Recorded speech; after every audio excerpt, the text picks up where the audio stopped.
Hello everyone, welcome to commerce lectures. I am Neha.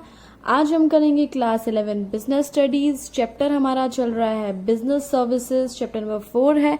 So start करते हैं हम अपना topic, difference between whole life insurance policy and endowment policy. So इन दोनों type की policies में क्या डिफरेंस है आज हम पढ़ने वाले हैं।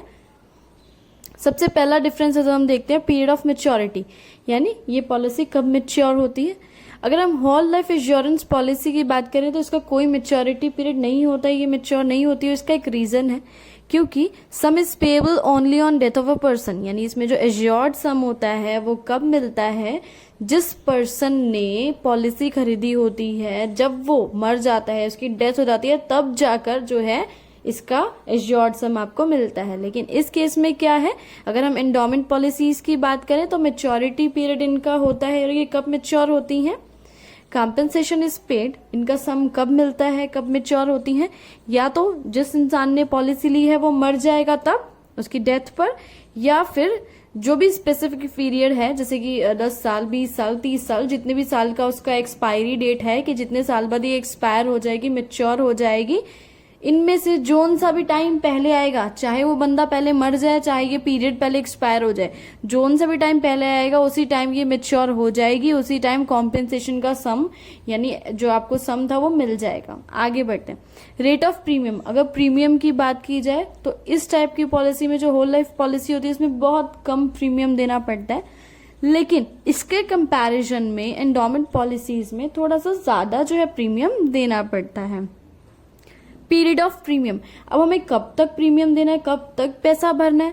Premium is paid through out the life, जब तक आप जिंदा रहोगे तब तक आप प्रीमियम देते रहोगे, और जब आप मर जाओगे आपके मरने के बाद पैसा आपकी फैमिली को मिल जाएगा।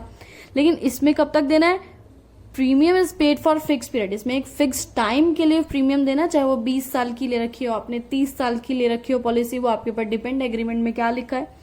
आगे बढ़ते हैं, नेचर ऑफ पॉलिसी, ये किस टाइप की पॉलिसी है, ये ट्रेडिशनल फॉर्म ऑफ पॉलिसी है, ठीक है।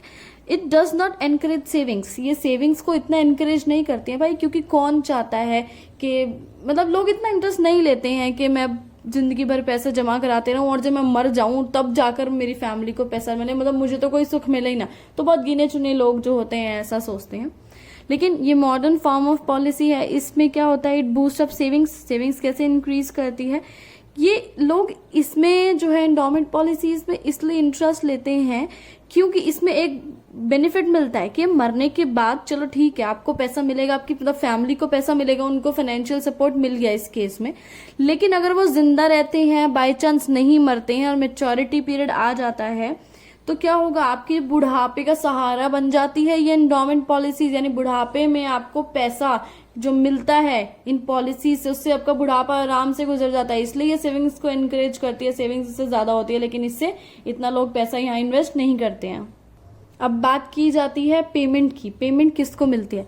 Sum assured is paid to legal heirs और nominee after death of the assured, यानी एश्योर्ड यानी जिस भी पर्सन ने इंश्योरेंस ले रखी होती है, जब वो मर जाता है उसके लीगल हायर्स, उसकी नॉमिनी को या उसकी फैमिली को जो है वो पैसा मिलता है।